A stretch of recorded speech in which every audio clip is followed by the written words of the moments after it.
على الناس ويكون الرسول عليكم شهيدا।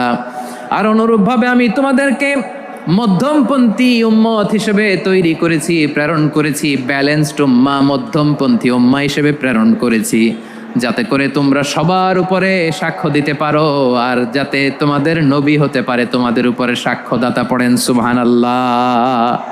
আমরা হচ্ছি ব্যালেন্সড উম্মাহ, আমরা সবার ব্যাপারে সাক্ষ্য দিব আর আমাদের উপর সাক্ষ্য দিবে স্বয়ং বিশ্বনবী। সুবহানাল্লাহ পড়েন। তাহলে আমাদের নবী নবীদের উপরও সাক্ষী, আমাদের উপরও সাক্ষী। সেই বুখারীতে এসেছে আল্লাহ তাআলা কিয়ামতের দিন সাইয়েদনা নূহ আলাইহিস সালামকে বলবেন, নূহ তুমি কি দাওয়াত পৌঁছিয়েছো তোমার উম্মতের কাছে? নূহ আলাইহিস সালাম বলবেন, হ্যাঁ আমি পৌঁছিয়েছি। এবার নূহের উম্মতকে আল্লাহ জিজ্ঞেস করবেন, এই নূহের উম্মতেরা তোমাদের নবী নূহ কি দাওয়াত পৌঁছিয়েছে?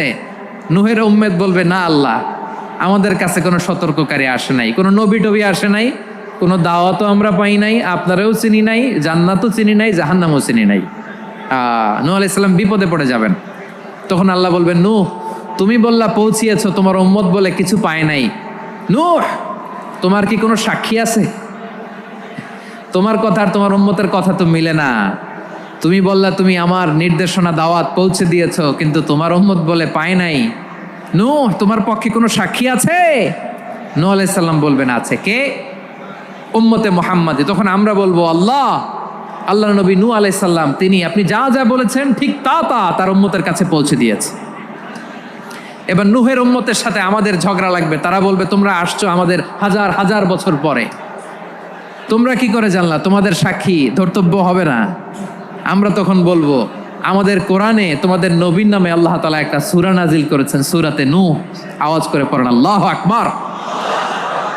আমরা বলবো, আমাদের কোরআনে তোমাদের নবীর কথা আল্লাহ আমাদেরকে জানিয়েছেন, দিন রাত এক করে তোমাদের কাছে তিনি দাওয়াত পৌঁছেছেন। তোমরা কানের মধ্যে হাত দিয়ে রাখতা, চেহারাটা কাপড় দিয়ে ঢেকে রাখতা, আল্লাহর নবী নূহকে পিটিয়ে ছালা দিয়ে পেঁচিয়ে তোমরা পাহাড়ে তুলে রেখে আসতা, সব আমরা জানি। আমরা যখন বলবো এই কথা, নূহের উম্মত চুপসে যাবে। তখন আমরা সত্য বলেছি কিনা এটা আল্লাহ তাআলা জানতে চাইবে বিশ্বনবীর কাছে। তখন বিশ্বনবী আমাদের পক্ষে সাক্ষী দিবেন। আওয়াজ করে বলেন আল্লাহু আকবার। এজন্য আল্লাহ বলেন, নবী আপনি হচ্ছেন সাক্ষ্যদাতা, সব নবীদের উপর আপনি হবেন সাক্ষী, আবার আপনার উম্মতের সাক্ষীর উপর আপনি হবেন সাক্ষী। তার মানে নবী গো, কিয়ামতের কঠিন ময়দানে আপনি হবেন রাজ সাক্ষী। বিশ্বনবী কি সাক্ষী? আওয়াজ করে বলেন, রাজ সাক্ষী, সব সাক্ষীর বড় সাক্ষী। এজন্য বিশ্বনবীকে আল্লাহ তাআলা প্রথম যে বৈশিষ্ট্যটা দিয়েছেন সেটা হচ্ছেন শাহিদ।